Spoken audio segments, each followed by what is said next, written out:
Bonjour tout le monde. D'abord, très content d'être à Thetford Mines avec la candidate de la CAQ, Isabelle Lecourt. On est dans Lotbinière-Frontenac, donc un comté qu'on espère qui va passer à la CAQ le 1er octobre prochain. Je suis aussi avec notre duo de rêve pour les aînés. C'est comme ça que je les ai baptisés. Je me considère vraiment choyé d'avoir Marguerite Blais et puis François Paradis dans la même équipe. Et aujourd'hui, je vais vous parler des proches aidants.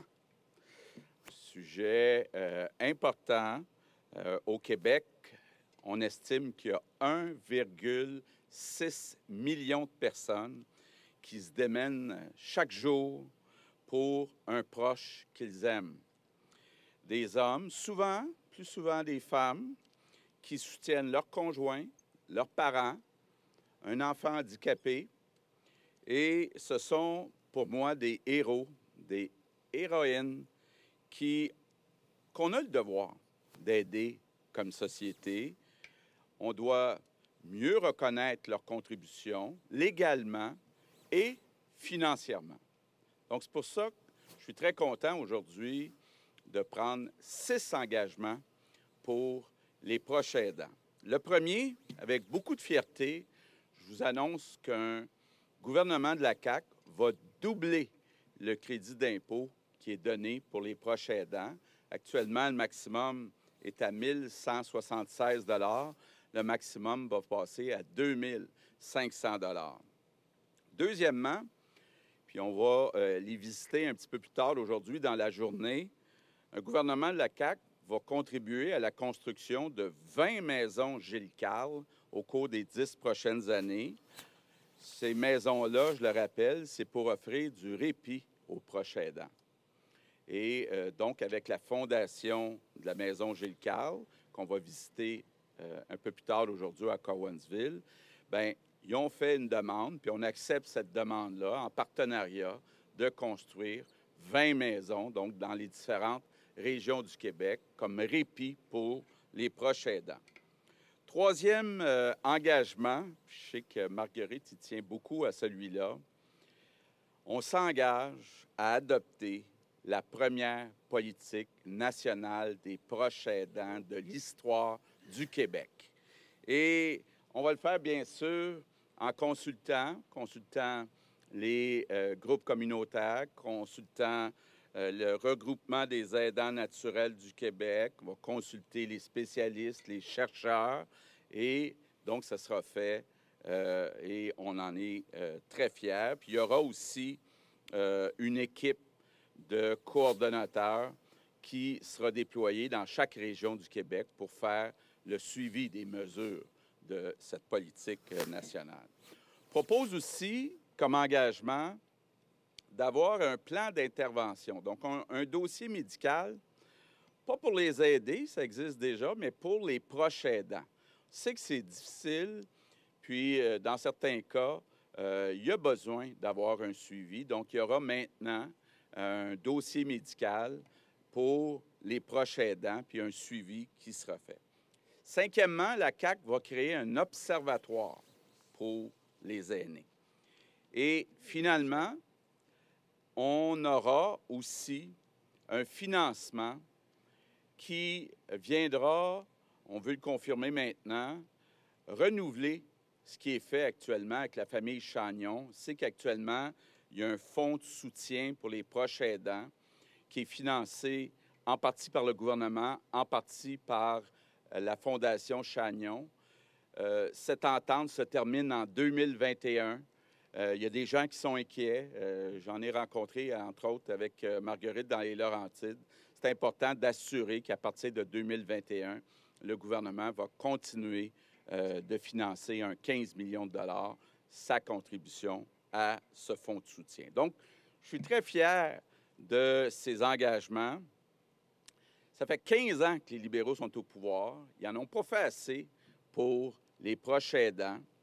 On a besoin d'un changement.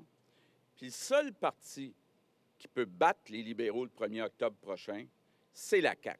C'est important de le dire à tous les Québécois, là, le seul parti qui peut tourner la page sur les libéraux, c'est la CAQ. Donc, je suis maintenant prêt pour vos questions. Bonjour, Mathieu Dion, Radio-Canada. Bonjour, M. Legault.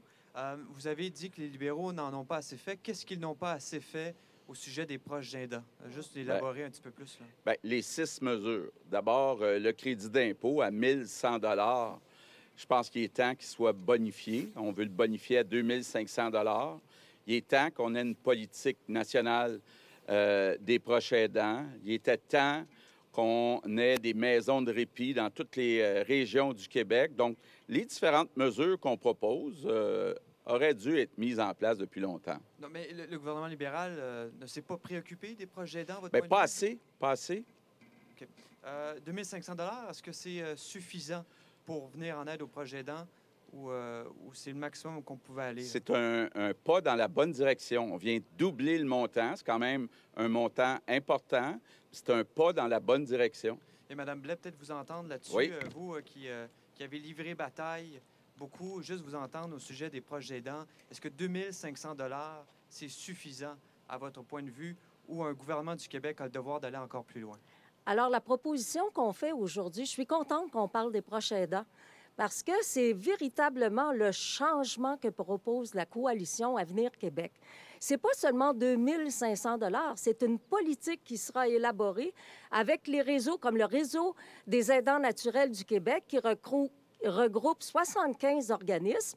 On va travailler avec des chercheurs, on va travailler avec la FADOC, la QDR, la QRP, toutes les personnes qui sont concernées par les proches aidants et il y aura du financement à l'intérieur de ça. On ne propose pas uniquement un crédit fiscal remboursable de 2 500 $. On propose une véritable politique. On propose aussi de renouveler en 2021 le 150 millions que le gouvernement du Québec avait injecté pour les appuis aux proches aidants qui sont développés dans toutes les régions du Québec. On propose des coordonnateurs à la proche aidance. On propose aussi ce que les organismes nous demandent, un observatoire des proches aidants. Et ce sont les organismes qui ont demandé un crédit fiscal de 2 500 $.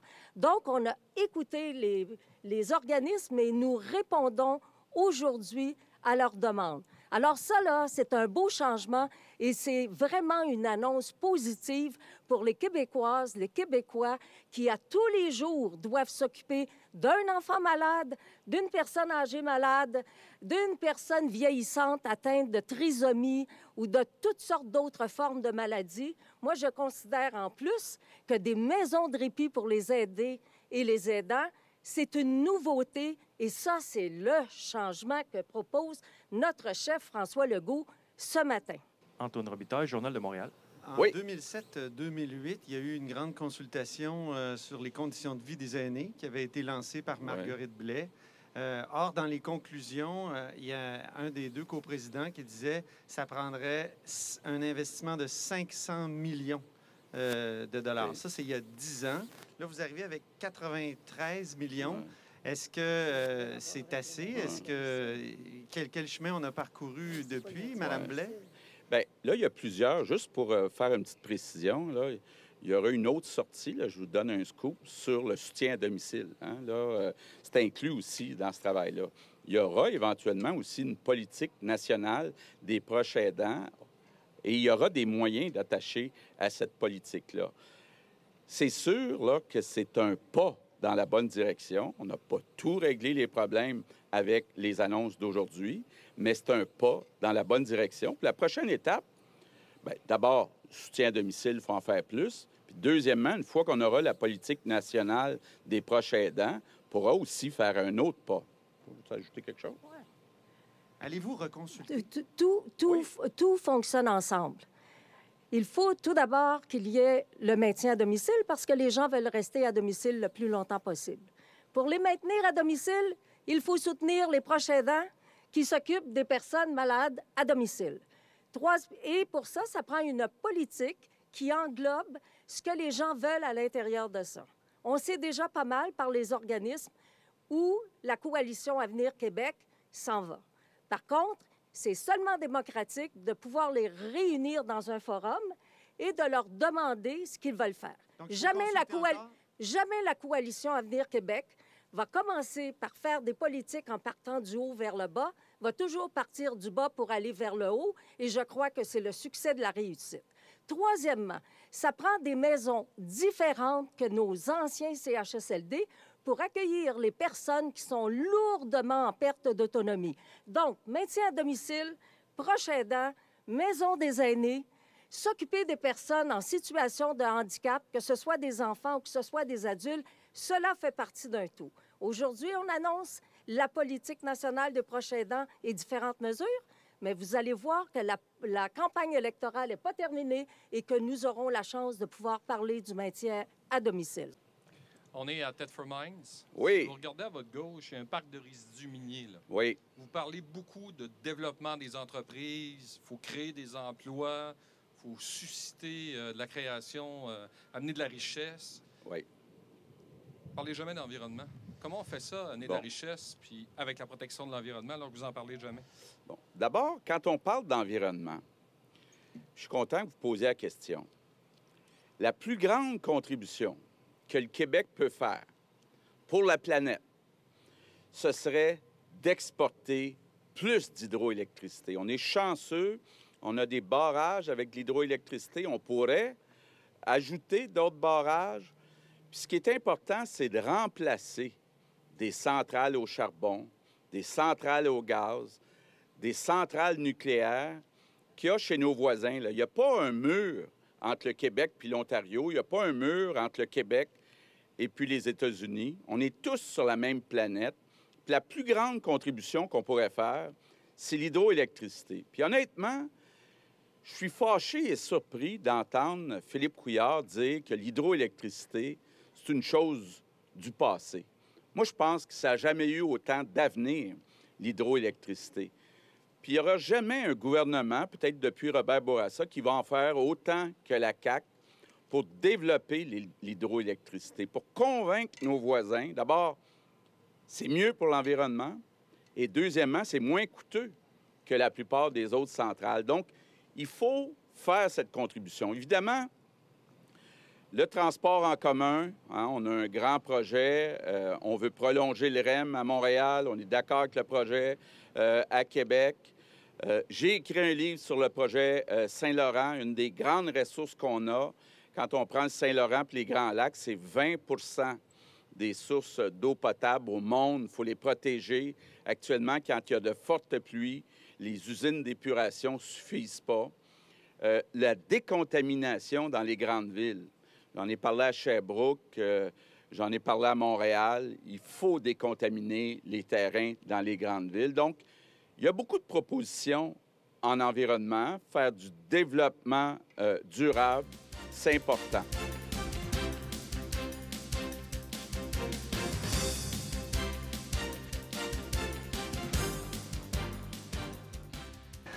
François Legault, peut-être un Oui. mot commencer sur votre candidate ici, Isabelle Legault. Bien, Isabelle, c'est quelqu'un qui travaille au Mouvement des Jardins. C'est quelqu'un qui est impliqué aussi dans la société. Donc, elle connaît l'économie. Puis le grand défi ici, on en parle souvent, c'est un défi économique. Hein? Il y a de la diversification à faire. On a rencontré ensemble des maires. Et puis, c'est toujours ce qui revient. Quand on regarde le salaire moyen dans Lotbinière-Frontenac, il est 15 plus bas que dans le reste du Québec. Et bon, c'est sûr qu'il y a eu un fonds de mis en place, mais le fonds, les modalités sont compliquées. C'est un peu comme une banque. Hein? Puis là, bien, on a déjà des banques. Donc, si c'est juste pour prêter de l'argent, ça n'aide pas beaucoup à attirer des emplois, puis surtout des emplois un peu mieux payés, comme dans le secteur manufacturier. L'autre problème qu'on a, ce sont les... bien, ça, c'est vrai dans toute Chaudière-Appalaches, ce sont les taxes scolaires qui sont beaucoup trop élevées ici. Le taux de taxe scolaire ici est de 22 cents, alors qu'il y a des régions qui sont à 10 cents. Donc, ça veut dire qu'en concrètement, là, pour une maison moyenne, les gens ici payent 550 $, alors que, mettons, dans les Laurentides, pour la même maison, les mêmes services, ils payent 250 $. Ça veut dire que, en partant, chaque contribuable a 300 $ de moins dans ses poches. Si on ajoute à ça le fait que les salaires sont 15 plus bas, bien, je comprends que le dossier le plus important, c'est l'économie, avant tous les autres dossiers. Et nous, ce qu'on veut, c'est de créer un investissement Québec pour Chaudière-Appalaches, où il y aurait un fonds important de mis en place, mais pas juste pour des prêts. Ça pourrait être des subventions, ça pourrait être de l'aide directe pour créer des emplois bien payés, donc des emplois 20, 25, 30 $ de l'heure. C'est vraiment ça qui manque ici. C'est un comté prenable? Oh, c'est un comté très prenable, là. Bon, fiez-vous pas juste à moi. Les sites d'experts nous mettent gagnants. Bon, évidemment, on ne prend rien pour acquis. L'élection n'est pas demain matin, dans 27 jours. Donc, c'est pour ça qu'Isabelle, elle se promène, elle rencontre les maires, elle rencontre les différents groupes communautaires.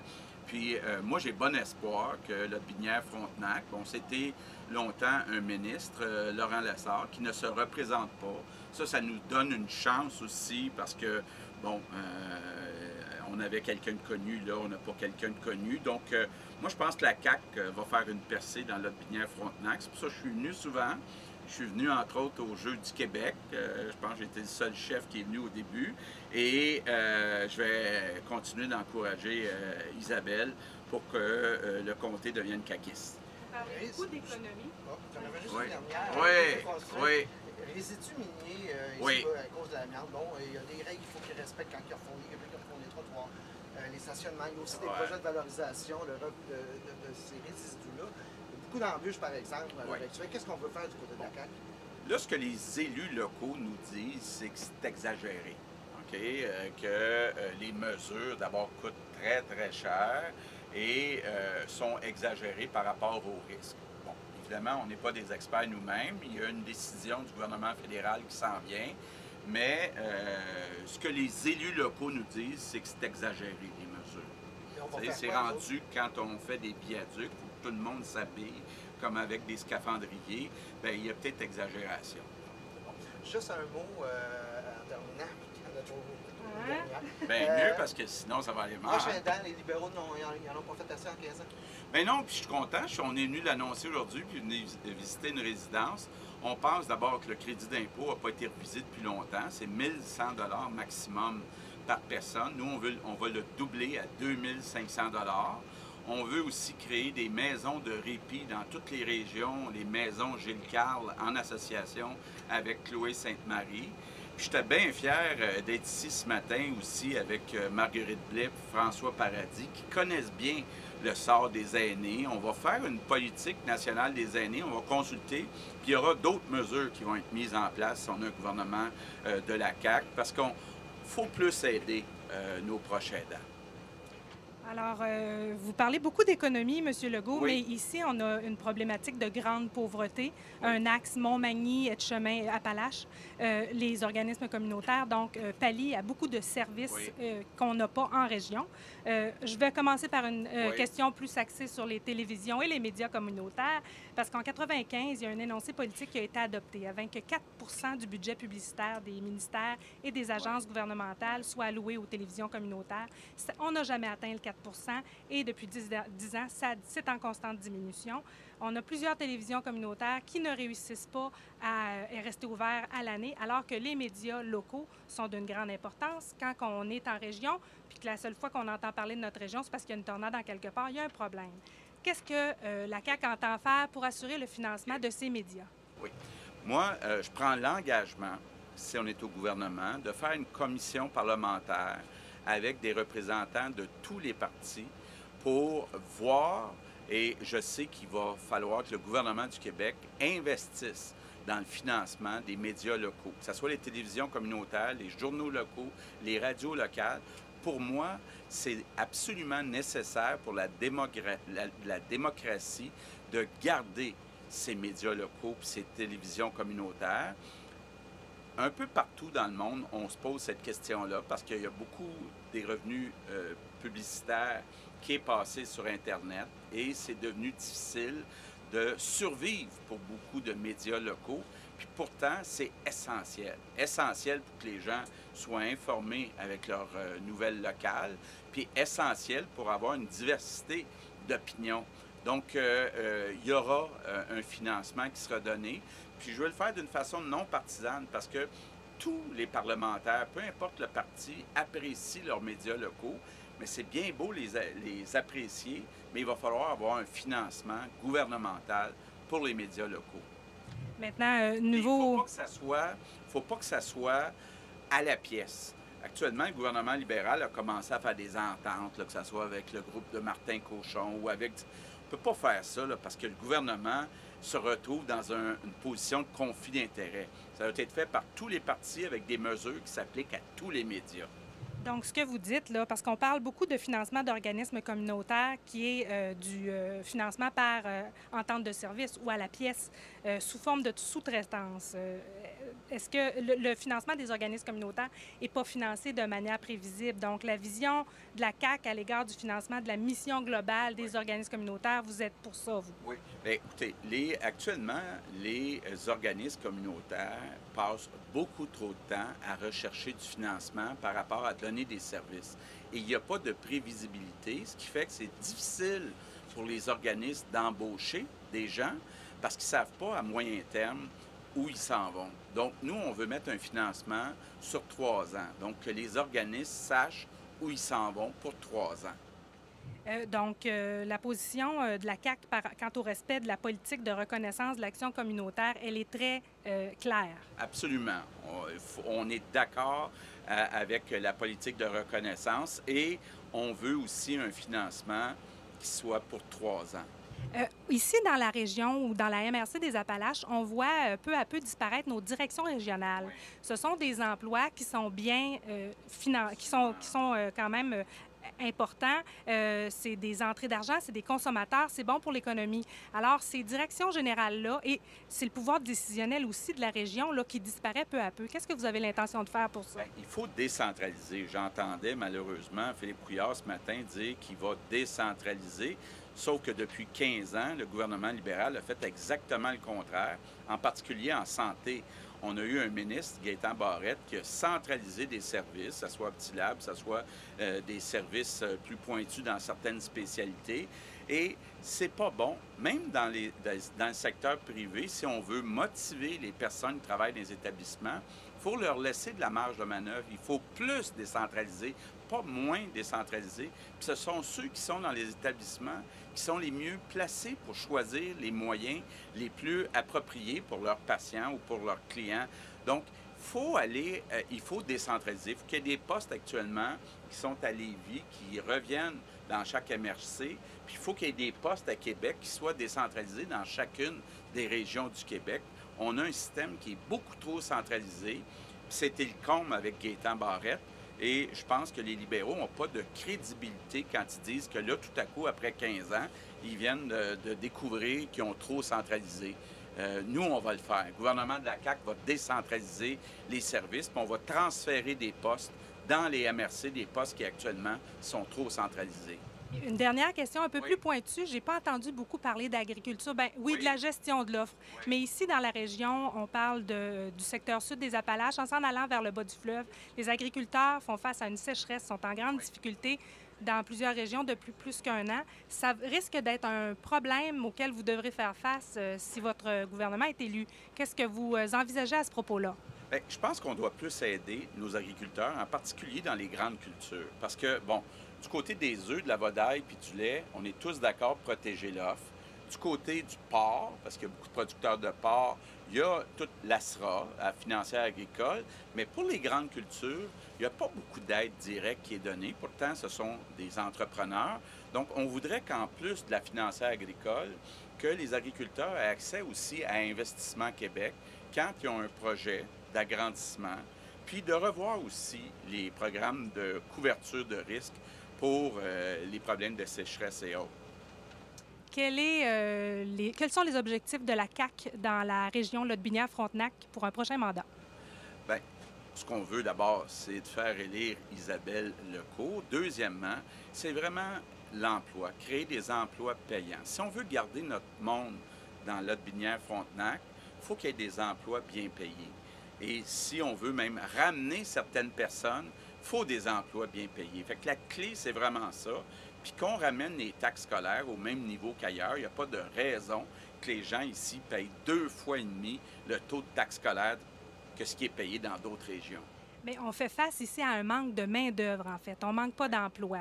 Alors, qu'est-ce qu'on fait avec ça, là? Bon, il faut faire attention quand on parle de manque de main-d'œuvre. D'abord, l'immigration, c'est une solution. Il faut qu'il y ait plus d'immigration en région. Actuellement, le gouvernement libéral n'a pas réussi à envoyer une partie de l'immigration en région. Deuxièmement, le taux de décrochage est trop élevé. On parle de 73 % ici, dans le Binière-Frontenac. Donc, évidemment, il y a des entreprises qui cherchent des personnes qui ont au moins un diplôme de secondaire 5. Parfois, ils cherchent des gens avec la formation professionnelle ou technique. Il ne faut pas oublier non plus que d'avoir des emplois mieux payés, ça aide au recrutement de main-d'œuvre. C'est beaucoup plus facile de recruter à 25 de l'heure qu'à 12 de l'heure. Donc, il faut tenir compte de ça aussi. Alors, on a un colloque sur Ville intelligente, Ville organique à la fin du mois. Alors, je vous passe le message. C'est une invitation. Merci beaucoup, M. Legault. Ça fait plaisir. Merci beaucoup.